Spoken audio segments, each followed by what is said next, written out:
Está no ar mais um Boletim Coppola News, o canal de cortes mais visto do YouTube. Eu sou Márcio Andrade e no vídeo de hoje você vai ver mais um debate entre o Caio Coppola e um debatedor petista qualquer.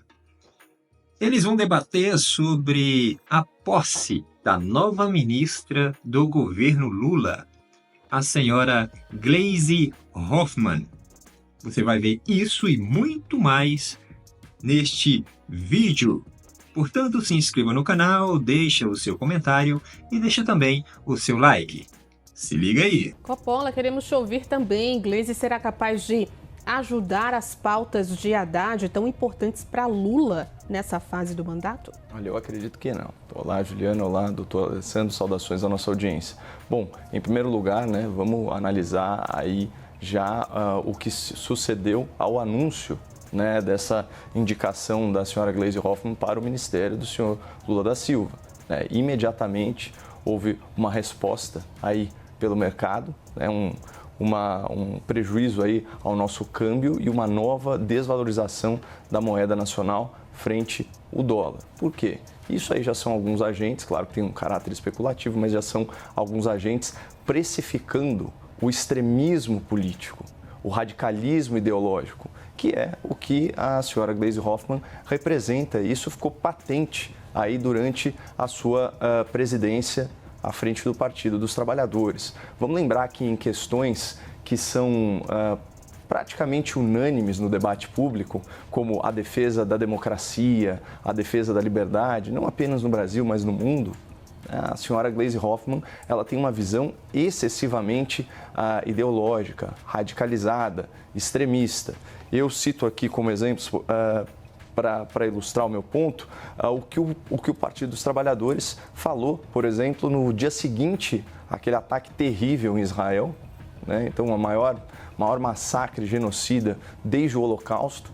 E no dia seguinte, ao 7 de outubro de 2023, o Partido dos Trabalhadores estava falando isso. Condenamos os ataques inaceitáveis, os assassinatos e os sequestros de civis cometidos tanto pelo Hamas quanto pelo Estado de Israel. Ou seja, além disso ser fake news, que obviamente a democracia parlamentar constitucional de Israel nunca determinou estupro de vulneráveis ou o massacre deliberado de idosos, de bebês, de crianças. Nunca teve como alvo a população civil da faixa de Gaza ou da Cisjordânia, o que é que seja. Além disso ser mentira, estabelece aí de forma perversa uma falsa equivalência moral. A própria ministra agora chegou a fazer uma referência também muito imprópria ao Holocausto. Depois ela foi seguida pelo próprio presidente da República falando isso, falando palestinos confinados em um verdadeiro campo de concentração. Mas onde chama mais atenção aí esse viés ideológico, até uma romantização do socialismo, do comunismo, são as manifestações do PT em relação à eleição na Venezuela. Então, olha o seguinte, o PT saúda o povo venezuelano pelo processo eleitoral ocorrido em uma jornada pacífica, democrática e soberana. Importante que o presidente Nicolás Maduro, agora reeleito, continue o diálogo com a oposição. Um diálogo que a gente sabe é baseado na perseguição, na prisão, na tortura e no assassinato de opositores políticos. Inclusive, as dezenas de manifestantes que protestavam contra essa eleição roubada. Então, é essa pessoa agora que fica responsável pela articulação do governo, não só com o Congresso, mas também com os municípios e com os estados. Essas são as relações institucionais a que o nome do cargo se refere. E falando especificamente sobre economia, quando a gente pega o histórico de manifestações públicas da própria agora ministra, falando sobre as políticas públicas macroeconômicas de abril de 2024 até janeiro de 2025, são só críticas ostensivas, ferrenhas à política encampada pelo senhor Fernando Haddad. Isso vai desde o arcabouço fiscal até a definição de metas de déficit ou superávit das contas públicas do governo, passando aí também pelas políticas de juros do Banco Central. Então, depois eu vou ter o prazer de ler algumas manifestações nesse sentido, mas assim, o que ela já disse mostra que essa mensagem, ou vamos dizer esse armistício aí com o senhor Fernando Haddad, não passa de um comunicado protocolar, vai contra a natureza dessa representante aí do extremismo político, defender responsabilidade fiscal, uma política cambial ortodoxa, esse tipo de coisa. Coppola, por enquanto tivemos mudanças na saúde e nessa articulação, né, a Secretaria de Relações Institucionais. Mas essa etapa da reforma pode ter impacto na popularidade do presidente da República? Não, acredito que não. Essas são mudanças laterais, elas têm, obviamente, um grande impacto aí nas engrenagens do poder em Brasília, na administração aí de grandes verbas orçamentárias, mas isso não se reflete porque isso não dialoga aí com as questões que estão destruindo a popularidade do governo Lula e do próprio presidente, né? Vamos lembrar que está numa baixa histórica, né? Só 1 em cada 4 brasileiros aprova o governo do presidente. Um governo que se empenha em defender bandeiras que 70% da população são contra. Para ficar em alguns exemplos aqui, a descriminalização das drogas, a autorização do aborto por conveniência e a saída temporária, a saidinha, né, temporária de presos em datas comemorativas. Todas questões às quais a população se opõe com veemência e ainda assim o governo tenta forçar essas pautas, não consegue, obviamente, pelo processo legislativo regular, então judicializa isso, né, através dos seus correligionários, e isso obviamente tem um impacto, sem falar na questão econômica que o doutor Alessandro já trouxe. Então, a gente tem uma situação de percepção de aumento da carga tributária, né? Então, com a questão da revogação da isenção para as compras até $50, a tal da taxa das blusinhas, essa sanha pelo monitoramento de transações bancárias que deu ensejo a todo aquele escândalo do PIX. Você tem, obviamente, o aumento da inflação acima do teto da meta, puxado pelo aumento nos alimentos, né, e a valorização da moeda. Nada disso vai ser resolvido com a senhora Gleisi Hoffmann, pelo contrário, pode ser agravado, né, porque ela tem uma posição hostil ao mercado. Olha esse tweet. Não tem por que o mercado ficar questionando o governo. Outra coisa, entre mexer na vinculação do salário mínimo ou mudar o arcabouço fiscal, tem de mudar o arcabouço, simples assim. Ou seja, ela não cogita nunca reduzir a coluna da despesa. É sempre aumentar a arrecadação e a capacidade de endividamento do governo, que gera uma crise de credibilidade no mercado, nos investidores. Olha essa visão totalmente equivocada sobre fundamentos da economia. Veja só, é um dirigismo estatal digno da República Soviética. A economia só está crescendo por causa da renda alavancada pelo Estado brasileiro. Ou seja, nenhuma palavra aí, né, para o empresariado brasileiro, para quem realmente emprega o nosso trabalhador, para os produtores rurais, para os microempreendedores individuais. Não, na visão dela, a força motriz da economia é necessariamente o governo. Que mais? Teorias da conspiração, é uma chantagem aberta dos mercados financeiros que criam expectativas falsas e irrealizáveis, manipulando o câmbio, a bolsa e as decisões do Banco Central. Apostam contra o país e os analistas na mídia ainda lhes dão razão. Sim, porque a mídia tem que reportar, pelo menos em certa medida, a realidade do que está acontecendo, inclusive no plano econômico. Não existem aí operadores do câmbio que definem qual que vai ser o valor de uma moeda. Isso é consequência, inclusive, das declarações infelizes do presidente. Só para fechar, Juliana, eu queria lembrar aqui que ela sempre fez uma crítica dura, ferrenha, ao ex-presidente do Banco Central, falando que ele mantinha a sabotagem à economia do país, elevando ainda mais juros estratosféricos. Mas claro que essa indignação é seletiva. Tão logo ficou claro que o indicado por Lula seguiria o mesmo caminho, ela já mudou o tom do discurso. Ele diz o seguinte: nesse momento sabemos que não resta muita alternativa ao novo presidente do Banco Central, Gabriel Galípolo. Restam desafios, blá, blá, blá, blá. Então, a gente vê exatamente qual é o tom, né, para os amigos, aí as justificativas, para os adversários, as críticas. Professor Alessandro, tem um outro ponto importante dessa troca de cadeiras, que é a avaliação do governo. Essa etapa da reforma ministerial deve ter impacto na popularidade de Lula?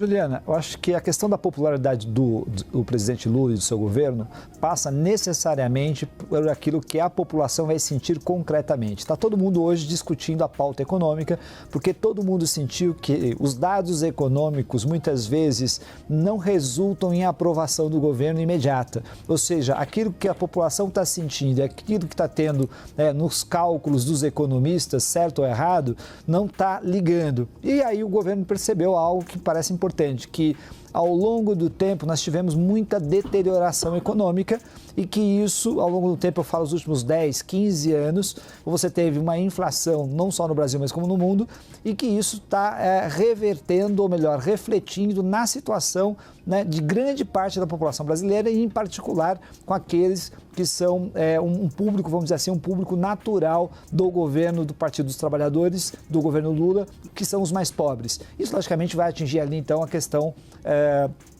da inflação dos alimentos.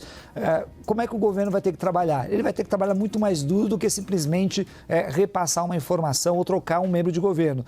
Trocar membro de governo é importante. Fazer reformas ministeriais é algo também importante. Isso ajuda muito na questão da equalização, ou melhor, do equacionamento, aliás, com relação à governabilidade e à governança das políticas públicas. Mas o fato fundamental que vai fazer diferença é se esse ano, pelo menos nesse primeiro semestre, até meados do semestre seguinte, se a gente vai ter aí um sentimento da população, ou seja, será que a população vai sentir concretamente mudanças econômicas no rumo do governo? Isso me parece ser o ponto mais importante. O governo está tentando, faz as mudanças. Você precisa negociar com o Congresso Nacional, você precisa ceder alguns cargos, você precisa fazer arranjos novos dentro do governo. O presidente Lula me parece que tem plena consciência que tem que fazer isso. A grande dúvida é, será que há tempo suficiente para recuperar, pelo menos, ou parar de sangrar o governo com relação às pesquisas? Essa é uma pergunta que está em aberto ainda. E isso não significa também, Juliana, as pessoas olham as pesquisas e imaginam, bom, né, o governo vai mal, será que vai ser derrotado numa futura eleição? Isso não significa necessariamente isso. Até porque uma derrota, uma possível derrota no futuro, além de ser uma previsão muito difícil de ser realizada nesse exato momento, já que nós estamos muito distante da próxima eleição ainda, isso passa também por uma conjuntura muito particular com elementos que nós não temos até esse presente momento. Ou seja, é muito difícil prever se isso vai ter uma alteração real e qual vai ser o impacto no processo eleitoral, porque existem outros fatores que jogam, como, por exemplo, quem será a candidatura, ou quais serão as candidaturas presidenciáveis, né, no próximo ano. Juliana? E quem é a senhora Gleisi Hoffmann? A figura que foi debatida no vídeo de hoje. Bom, a Gleisi, ela é filiada ao PT, ela é uma petista, ela também é advogada, né? Ela, evidentemente, foi empossada agora como ministra institucional ali, né? De relações institucionais e tudo mais. E a Gleisi também já foi senadora, ela já foi deputada, né? E também me parece que já foi presidente do Partido dos Trabalhadores, né? Já foi ministra da Casa Civil, né? Então ela já passou por alguns cargos públicos de grande relevância, assim como o Senado e também como deputada federal. Então ela nasceu ali ela é do estado do Pará, né, de Curitiba, no estado do Pará e tudo mais. Então ela tem um sotaquezinho, né? E a Gleisi, ela tramita muito bem, ela representa, melhor ainda, essa figura caricata do PT, como várias outras figuras que existem no Partido dos Trabalhadores. Pois bem, como eu disse aqui no início, ela foi empossada como ministra de Relações Institucionais. Ela assumiu a secretaria, assumiu a chefia dessa secretaria, ela é ministra dessa secretaria de Relações Institucionais. do governo Lula. Pois bem, no Partido dos Trabalhadores existe ali uma divergência interna, né, que eles não deixam isso exposto, eles tentam camuflar algumas informações, né, para que a roupa suja seja lavada internamente ali e isso não venha a público, não vem para a mídia, não vaze, mas algumas coisas acabam vazando de qualquer forma. E aí há uma divergência entre a turma da Glaze, né, que ela encabeça ali, e contra a turma do Haddad, né? O Haddad, que é o ministro da Economia, que também é um petista aí de longa data. O famoso Tachad, né? Então há essa divergência interna do PT entre Gleisi Hoffmann e o Fernando Haddad. Pois bem, ela já prometeu aí que, né, lá na posse, quando foi assumir e tal, fez aquele discurso lá que vai andar ali de mão dadas junto com o Haddad para ajudar a melhorar a economia do país que está precisando, né? Diga-se de passagem, já está na UTI há muito tempo, e aí ela vem com esse intuito de ajudar e tudo mais, tal, né? E a gente sabe que a coisa não é assim que funciona, né? Internamente não tem flores, as coisas internamente, o pau quebra internamente, porque existe esse racha aí de fato entre a Glaze e o Haddad, por conta de divisão ali referente às questões do próprio partido, né, de apoio e tal, uma série de coisas, e também de posturas, né, perante alguns temas, posturas referente a pautas, né, do próprio partido.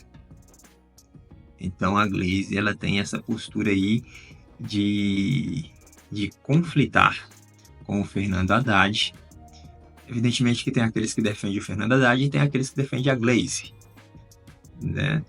E quando ela foi presidente do PT, ela tinha uma postura assim bem rígida, né, tal. Tem uma pegada lá da galera lá do Sul e tudo mais, tal. E aí ela tinha uma pegada assim mais beligerante, tá? E divergiu bastante do Fernando Haddad à época que ela foi presidente do PT. Pois bem, a Glaze, então, agora ela está nessa nova missão aí para o PT. Foi empossada aí como a nova ministra do governo Lula para ajudar o Jaiminho lá, o Fernando Haddad, na economia. Vamos ver o que resulta dessa nova ministra aí, qual vai ser a tônica dela referente à atuação, né, para com as relações que ela vai fazer para o governo.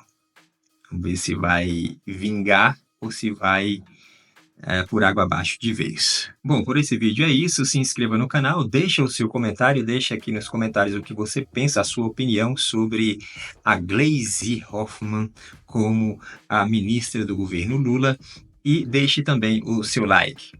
Até breve.